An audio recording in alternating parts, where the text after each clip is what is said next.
थंडीचे दिवस आणि त्यामध्ये मार्केटमध्ये अवेलेबल असलेले ताजे गाजर ह्याचं कॉम्बिनेशन म्हणजे गाजर का हलवा।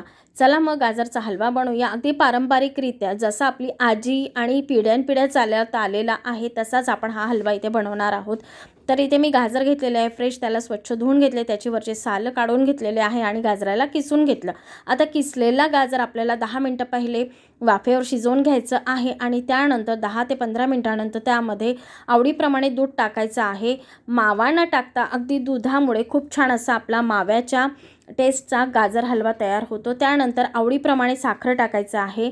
आता ह्या गाजराच्या हलव्याला आपल्याला तडका द्यायचा आहे, त्यासाठी इथे मी तूप गरम केलेलं आहे आणि त्याच्यामध्ये भरपूर ड्रायफ्रूट्स टाकलेले आहे आणि हा तडका आता गाजराच्या हलव्यावर टाकायचा। आणि खरं सांगते अगदी अप्रतिम अशी चव लागते या गाजराच्या हलव्याची आणि मस्त असा गाजराचा हलवा तयार होतो बिना माव्याचा।